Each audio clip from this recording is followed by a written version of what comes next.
Hi everyone, welcome to stocks with Rohit again. आज हम एक और नए आईपीओ को एनालाइज करेंगे, देखेंगे क्या होगी इसकी स्ट्रेंथ, क्या होगी वीकनेस और क्या इसमें पैसे लगाना फायदेमंद होगा या नहीं होगा। इंपॉर्टेंट होगा ये वीडियो में कि आप सीख पाएंगे कि हम एक आईपीओ को कैसे एनालाइज करते हैं और जब एक आईपीओ लॉस मेकिंग कंपनी है वहां पर क्या क्या देखना होता है, ये इंपॉर्टेंट होता है। देखिए, डेफिनेटली शैडोफैक्स ने रीसेंट अपने FY25 के ईयर में प्रॉफिट यहाँ पे अनाउंस किया है, लेकिन पहले ये लॉस मेकिंग कंपनी थी और इसीलिए इंपॉर्टेंट होगा इसमें कुछ नए पॉइंट्स को एनालाइज करना और उस बेसिस पे हम डिसाइड करेंगे कि क्या इसमें पैसे लगाना चाहिए या नहीं लगाना चाहिए। नाम है आईपीओ का शैडोफैक्स टेक्नोलॉजी लिमिटेड और ये पर्टिकुलर आईपीओ आपको लगभग 124 की प्राइस रेंज में यहाँ पर आ रहा है और मिनिमम इन्वेस्टमेंट आपको लगाना है लगभग 14,000 से 15,000 के बीच में। इशू साइज 2000 करोड़ है, मतलब बहुत बड़ा इशू साइज है, मतलब आईपीओ मिलना यहाँ पर आपको ज्यादा चांसेस है मिलने के। और अभी तक के आईपीओ चालू नहीं हुआ है, 28 जनवरी से चालू होने वाला है और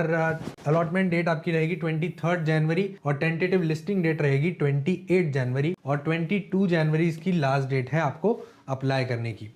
मगर उसके पहले हम देख लेंगे कि कंपनी करती क्या है और कंपनी यहाँ पर पॉजिटिव पॉइंट्स हमारे ज्यादा लेके आती है, नेगेटिव पॉइंट ज्यादा लेके आती है और उस बेसिस पे हम यहाँ पर अपने पैसे इस कंपनी में लगाएंगे। Shadowfax technology technology led third party logistic company. Third party logistic company वो होती है जो कि आपके घर तक के आपके प्रोडक्ट्स लाके देती है। For example Flipkart, Meesho, Blinkit, Myntra, ये जितने एप्स हैं इनसे आप अगर ऑर्डर करते होंगे तो उन्होंने इसको हायर किया होगा कि आप हमारे प्रोडक्ट्स हमारे कस्टमर तक के पहुंचा के दीजिए और उसी को हम कहते हैं third party logistic company, focused on facilitating digital commerce in India. It operates a service network of 14,758 pins which is a huge number. ये एक बहुत बड़ा पॉजिटिव पॉइंट है कि अभी तक के 14,758 पिन कोड्स तक के अपने डिलीवरी नेटवर्क को फैला चुका है ये कंपनी।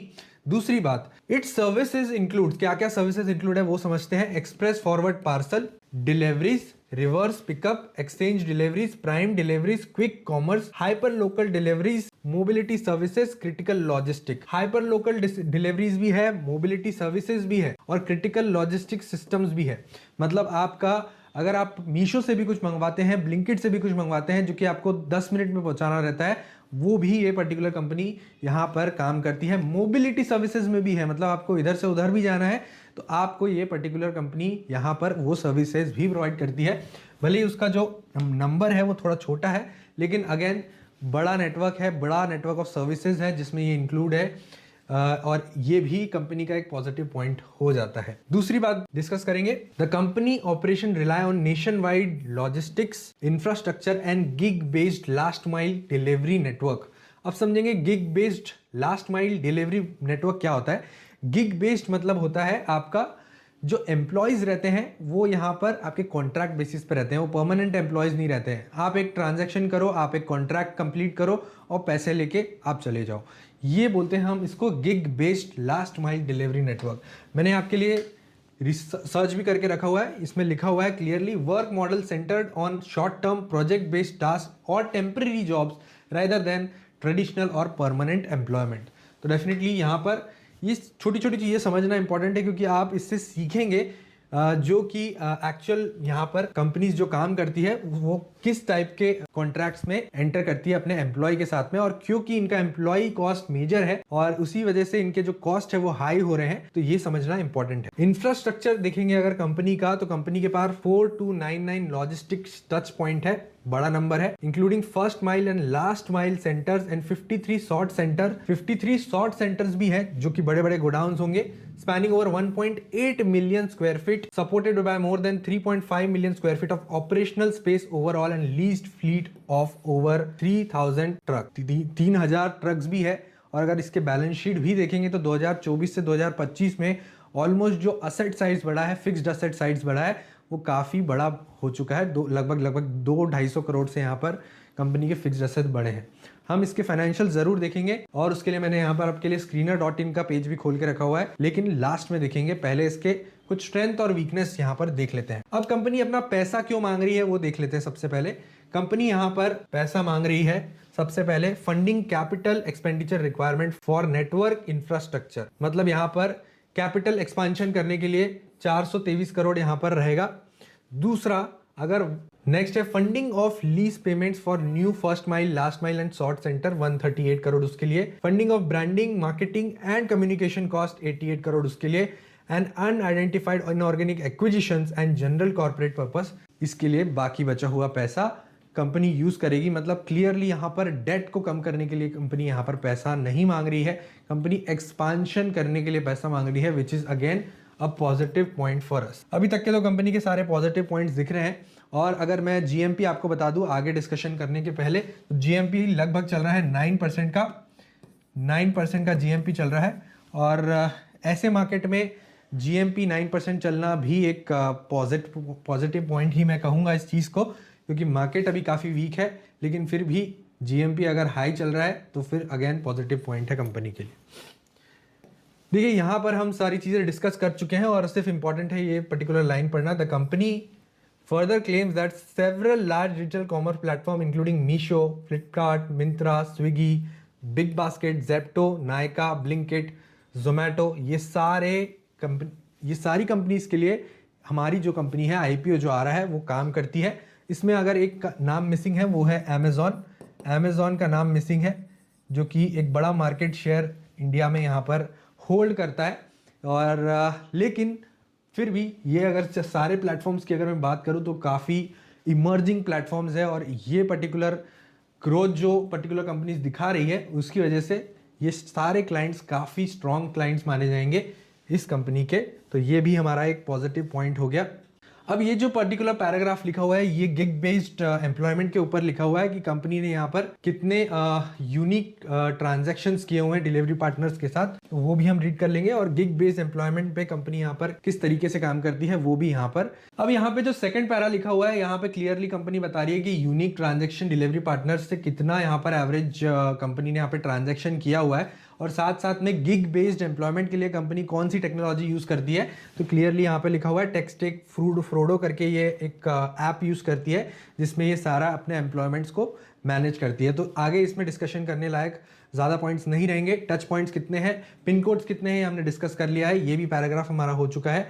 लास्ट पैरा में भी अगर हम देखें तो प्रोप्राइटरी बेस्ड यहाँ पर micro service based logistic technology platform that supports multiple service line and flexible gig based delivery network through in house modules and including supply demand allocation engine. अभी ये जो लास्ट पैरा में लिखा हुआ है ये भी कंपनी के वेरियस टेक्नोलॉजी बेस्ड ऐप बताता है कि कौन कौन सी ऐप के थ्रू कंपनी यहाँ पर अपने काम को टेक बेस्ड कर चुकी है, और उसी वजह से कंपनी का जो वर्क फ्लो मैनेजमेंट है वो यहाँ पर क्लियरली कंपनी को इजी जाता है इस चीज को मैनेज करना। अब आते हैं हम रिस्क पर। रिस्क में क्लियरली पहला पैराग्राफ जो लिखा हुआ है वो नेगेटिव कैश फ्लो है, which is again a negative point for company.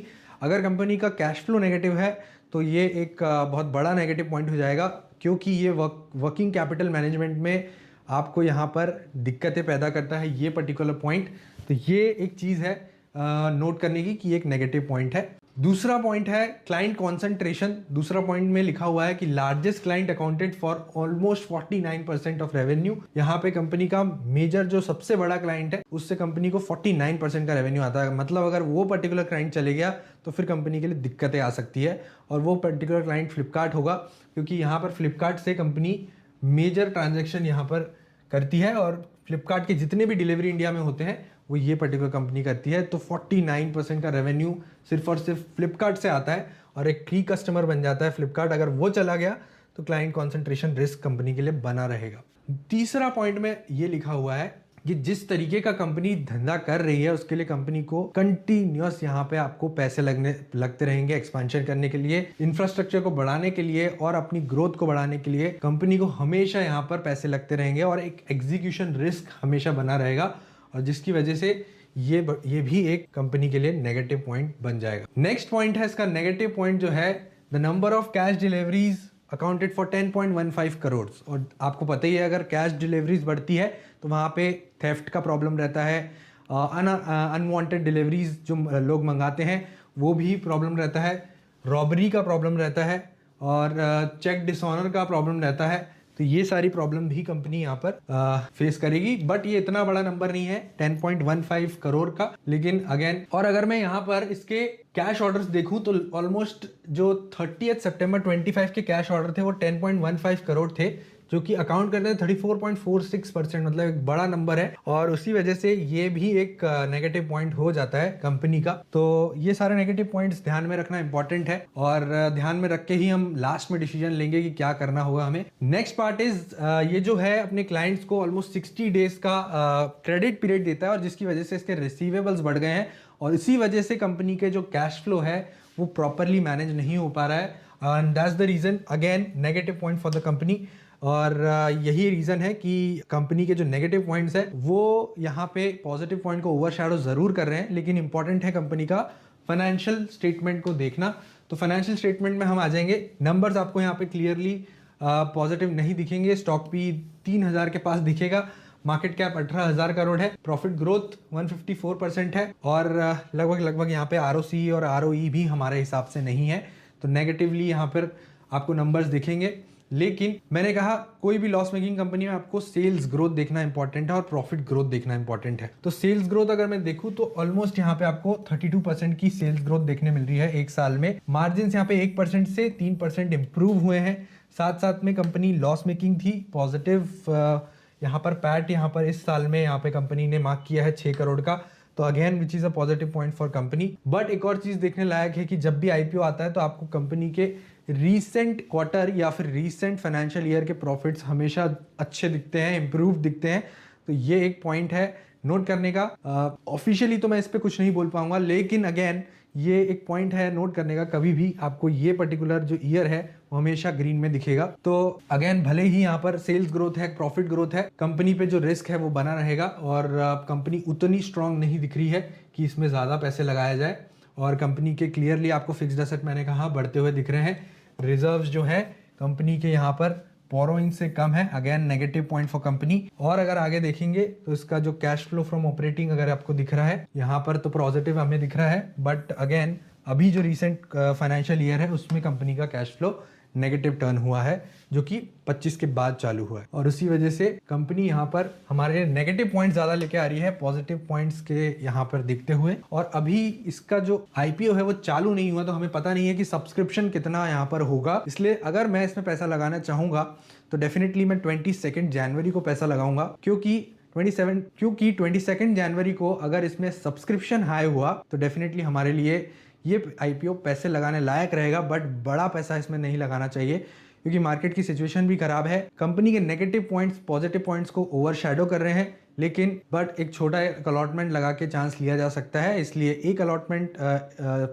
एक लॉट लगा के यहाँ पर कंपनी के शेयर्स में पैसा लगाया जा सकता है और उतना रिस्क लिया जा सकता है, क्योंकि कंपनी के जो पॉजिटिव पॉइंट्स है वो हमें ये बताते हैं कि सेल्स ग्रोथ अमेजिंग है, और बड़े बड़े यहाँ पर जो क्लाइंट्स है वो कंपनी को चूज कर रहे हैं फॉर द डिलीवरीज पार्टनर, और इसी वजह से शैडो फैक्ट्स इंप्रूव कर सकता है आने वाले फ्यूचर में। भले ही यहाँ पर रिस्क पॉइंट ज्यादा है, लेकिन आने वाले फ्यूचर में इंप्रूव कर सकता है अपने नंबर्स, जिसकी वजह से कंपनी यहाँ पर अपने फाइनेंशियल्स को क्लीन कर सकती है। तो डेफिनेटली एक रिस्क लिया जा सकता है। अग्रेसिव जो ट्रेडर्स है, मैंने अपने लास्ट आईपीओ के वीडियो में भी कहा था कि अगर अमागी में आपको पैसा लगाना है तो आपको एक अग्रेसिव इन्वेस्टर होना चाहिए, और अगर आप वो रिस्क लेने के लिए रेडी है तभी आप पैसे लगाइए, क्योंकि अमागी भी हमारा एक लॉस मेकिंग कंपनी था, और ये भी शैडो फैक्ट्स भी एक लॉस मेकिंग कंपनी से नॉमिनल प्रॉफिट में आया हुआ है। तो डेफिनेटली अगर आप वो रिस्क ले सकते हैं तो बिल्कुल यहाँ पर मैं एक लॉट लगाऊंगा, क्योंकि मैं एक अग्रेसिव इन्वेस्टर हूँ, और एक लॉट लगा के यहाँ पर उस रिस्क को जरूर लूंगा। अगर आपको ये वीडियो पसंद आया हो, मेरे पॉइंट्स पसंद आए हो, तो बिल्कुल लाइक और सब्सक्राइब कर दीजिए मेरे चैनल को, और देखते रहिए स्टॉक्स विद रोहित।